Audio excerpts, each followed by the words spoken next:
What would you wear to an afternoon tea or a frocktail? Let me tell you what I would wear to Sophisticated. Hello everybody, welcome back. My name's Judy and you are watching Running So and So, and welcome to my Sophisticated edition.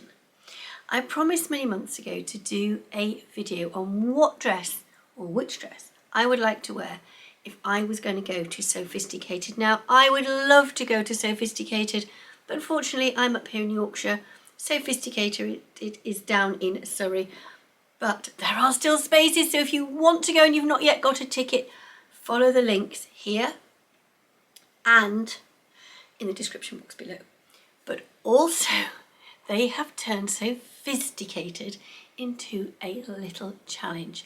A challenge of what would you wear if you were going to go to a Sophisticated afternoon tea. Sophisticated, what is it?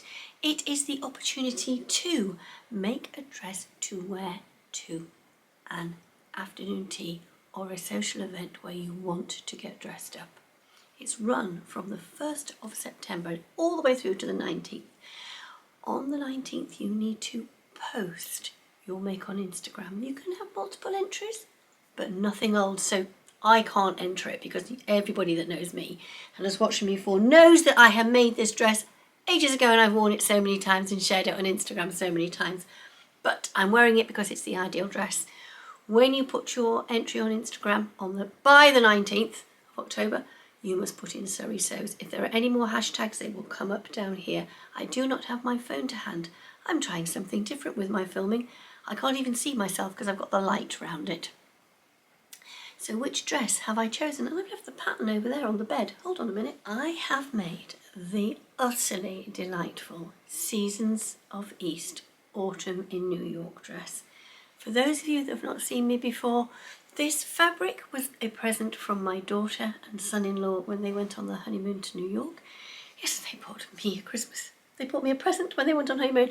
They did go to New York in December and I said, well, if you don't know what to get me for Christmas and you're going to Mood, by any chance, would you like to go to Mood? And they did. And I said, they said, what do you want? And I said, surprise me. And this is what they bought. Is it not just stunning? In fact, I believe it might have been my son-in-law that chose it. So I absolutely adore it. And I adore the dress that I made in it. Or should I say, I adore the dress that I have made in it. So the Autumn in New York dress, if you've not seen it before, is the dress that has the two godets, one on each side, and each of the sides of the godet has the most delightful frill in it. Now, as I'm talking, I'm going to put in some little pictures. They will come up, and as I put the pictures up, I'll just put a little note as I'm talking through them. At the end of this little bit of a vloglet, there's going to be a little section where I show you many little top tips that I came up with when I was making this dress. I have a confession to make. I did actually film that bit when I was making the dress back in, I would say, early April. So let's get on with reviewing this fantastic pattern. To start with, as you saw at the beginning, and I'll just put the footage back in again of me walking around in it because I took quite a bit. It'll be, I'm going to move to the side. There you are, I've got a bit of space to put footage in. The dress is an easy wear dress. It's really loose fitting and it lets you shine. The dress lets you shine because you can move in it, you can breathe in it, but because it has got a lovely silhouette, it allows you to glow in it. And when you glow in a dress, you will feel good in a dress. Or should I say, if you feel good in a dress, you're going to glow in a dress. I think it's one of the things Coco Chanel said, wasn't it? If you like it, you'll shine in it. So that's quite a good mantra to stick by. And that's exactly how I feel with this dress. So I'm going to talk sizing because you need, when you're making any dress, to check your measurements. And you need to work with the measurements that are given as your measurements. Don't look at the finished measurement. That will give you ease. If you think, oh, well, look, if I make a size X, the finished garment, it says it's a Y. But I'm going to give you an example here. For example, I'm going to tell you the size I made. I made a size 8, and the reason I'm going to tell you is because even with an 8 I needed to make some alterations because the sizing was quite generous. The bust for the size 8 was 33. The finished bust was 35.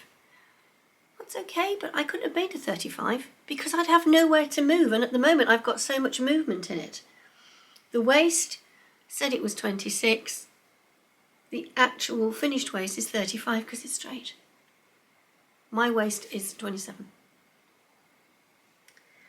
The hip they're giving here is a hip of 37, which is me, and the finished hip was 47. I made my actual measurements, and you must make your actual measurements because the designers have put ease into the garment to allow you to wear it with comfort, style and pizzazz. How's that for an adjective? Pizzazz. I'm into adjectives, folks. I do feel that amongst the sewing community we are using one adjective slightly too much, so I'm trying to think of new ones. This dress goes from a size 8, and let's use the waist as the measure, with a waist of 26 up to a size 26 with a waist of 45, and I am talking inches there, not centimetres. So the dress is very stylish. How I got autumn in New York, I really don't know, because it's more like a spring in New York because of the style of it, because it is sleeveless and you think it's going to hint towards the warmer weather. But you know, as I was been out for a long walk, and when I was doing the walk I was thinking, you know, this dress, if it was made in a different sort of fabric, you could actually put a lovely, you could put like a Trudy turtleneck underneath it where it's a pinafore, because you've got quite a lot of space, don't look at my armpits, quite a lot of space just here. So you could actually fit a lovely sort of jumper underneath it and make it in a very lightweight viscose linen. It would look absolutely stunning. And that brings me back to thinking about what Peggy from Sew House 7 says about her patterns. Changing the fabric will change the look of the garment and the occasion that you're wearing the garment for. So I actually have, this fabric is by Balenciaga. It was a designer fabric. I can tell you that it cost $25 a yard plus taxes 3 years ago.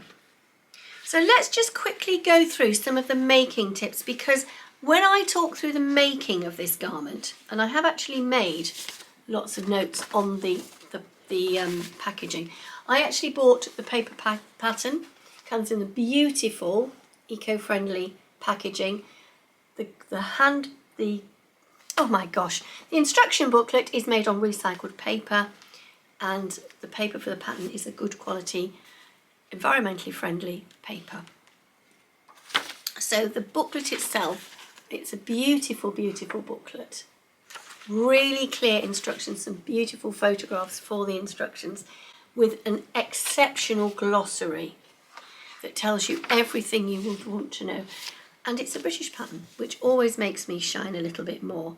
Seam allowance is 1.5 centimetres all the way through, unless otherwise stated. Now I'm going to start by talking about the neckline. So the neck is overlocked, and then to hold the neck down, I didn't follow the instructions directly.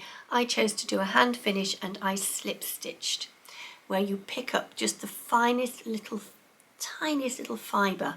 And when you are doing that, you need to be careful that with the fibres on your dress or your fabric, you need to make certain that you're not going to catch them and let them pull, so you don't want that pull effect through your garment. The instructions throughout there are perfect. Where she suggests overlock, it says overlock. Now, one of the big things I changed was how I finished the edges of the ruffles, and here you go here. And I used my roll hemmer, and I cover that in my little top tips at the back.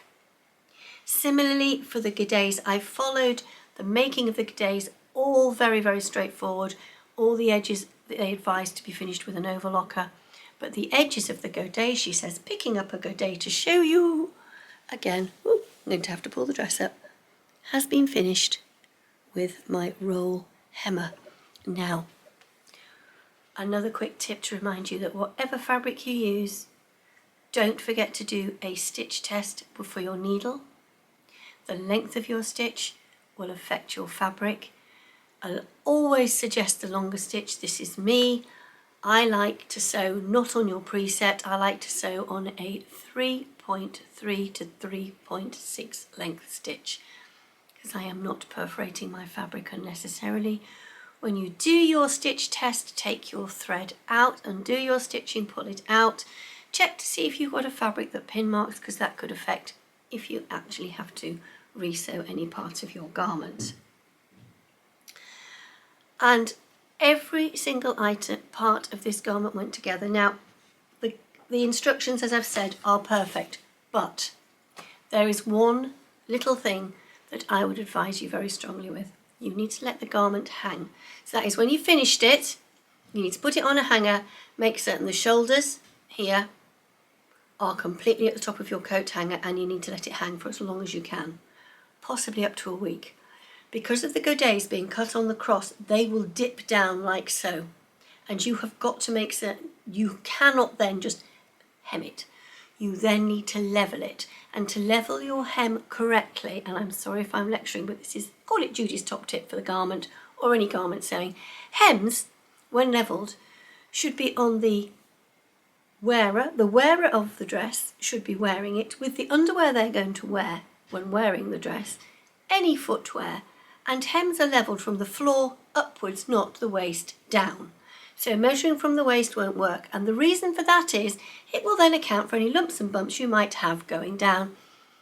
And I'm not going to say all of us, but a lot of us have the occasional lump and bump that we need to account for when we're doing a hem.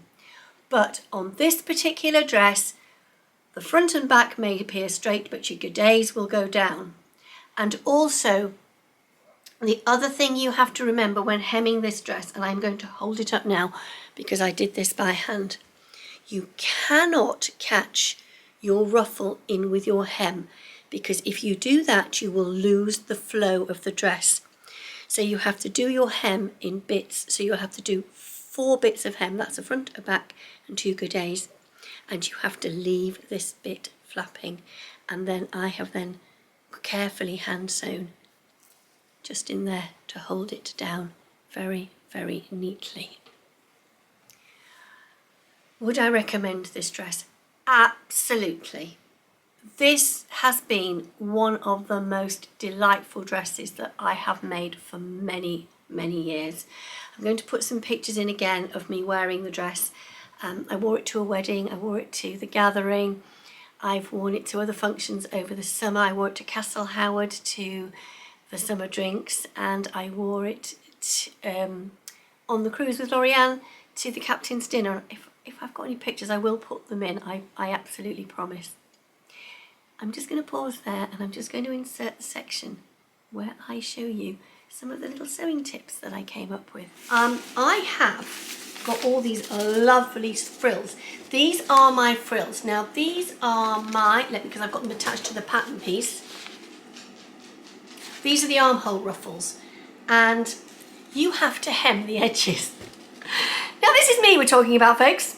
I'm not saying there's a right or a wrong way to this, but I decided, being me, that I wasn't going to turn the fabric over by like 0.6 of a centimetre or then a bit more, like it says on the instructions. Oh no, that would be far too easy, wouldn't it? I got out my roll hemmer foot. There it is. Now, this is Bernina foot number 63, and it's the old style of foot, because what's really nice is this was from my mum's sewing machine. So I have my roll hemmer foot. Every sewing machine brand will do a foot that is like the rolled hemmer foot. Can you see? It's got a little sort of arced bit on top, and you have to weave the fabric through this little bit here at the front. And it's how you get that in to the foot. Right, here we go. I really hope this is going to work, because it's really, I find the hardest thing about doing this vlogging is filming what's on the sewing machine, and I really believe that what I've got on the sewing machine is really important. So these are my testers that went wrong, and there's nothing wrong. You need, if you're going to do roll hemming and you are at all uncertain about it, you need lots of testing things. So here are some tester strips that I did. That's my little tip if you've got anything that ruffles up. So I'm going to show you how to roll hem on the opposite side of this particular piece.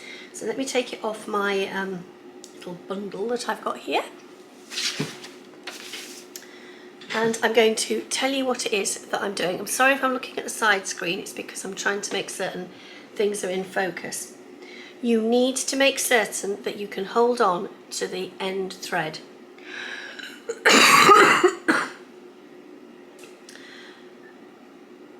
And you need to make certain you've got the correct needle and the correct stitch length. So as per my stitch test, I'm sewing these at approximately 3.35. So I'm going to start as close to the back edge as I possibly can, to the back of the fabric, which is here. See if I can zoom it in a bit more. Perfect. So I'm going to start by putting the needle down approximately here. Now, if you are one of these lucky people that's got a very up-to-date sewing machine. Oh, that went too quick.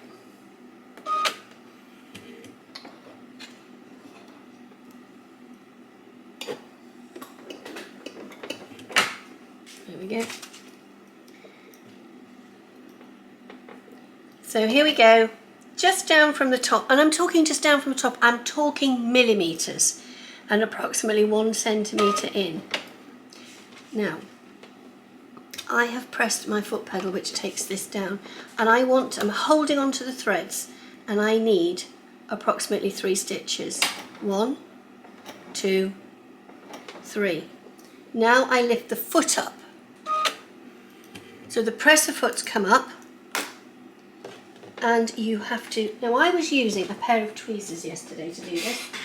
Slight pause there because I couldn't find my tweezers, because I'd put my tweezers in my sewing machine box. So here I'm going to lift up the fabric, and you have to guide it into the curvy bit on your foot. Now I'm going to push the foot pedal down, which will hold everything in place.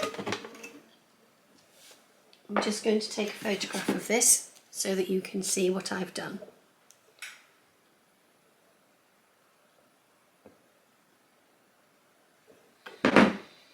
Then, holding the fabric over by approximately 1 centimetre, you have to guide it in, and you will see that the fabric starts to twist into the foot. I did a lot of practicing yesterday, and I've come back this evening straight from work, and I doubt it'll work first time today, but it might. What I did was I practiced and practiced and practiced till I got it in, and it's in. And the fabric goes round, and it makes this beautiful narrow hem. Now, as you can see, I'm holding the fabric slightly over. It's all about guiding it in, so off we go. Nothing fast, nothing furious. You're looking to make certain that, another little photo coming up, it's getting caught in here. Now you can see that with the insert photograph, I've got my finger there. You probably saw me taking the photograph. And what it does is you've got it into that little channel and it wraps it round.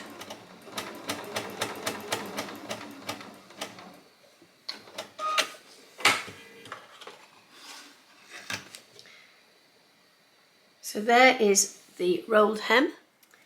I do hope you found those sewing tips helpful.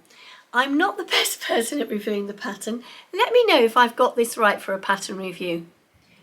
I hope I have. If you need a dress to make for an occasion, this dress, I heartily recommend it.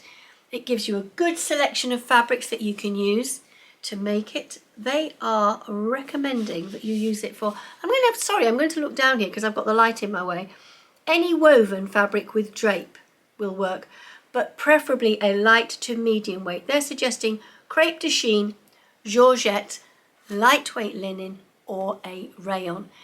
This would come under the sort of the crepe de chine, although it is a polyester fabric, because unbelievably a lot of designers use polyester fabrics. It doesn't feel like polyester to me. I love this. So if you fancy going along to Sophisticated, it's on the 19th of October. It is in Surrey and it's being run by the Surrey Sews Group. and they can be found over on Instagram. And I'm going to pop in just here, their Instagram handle. All the details are going to go in the description box below, and I'm going to allow the slides to go through, and there are some rather delightful prizes that you could win by entering. But remember, as many entries as you like, but it's got to be a new make. Have fun if you're going to go to a sewing event, frock tails or too sophisticated. I do hope you find that garment that you will shine in. For me, it's got to be the Seasons of East, autumn in New York dress every time. For now, thank you so much for watching, and I'll see you all again very soon. Bye!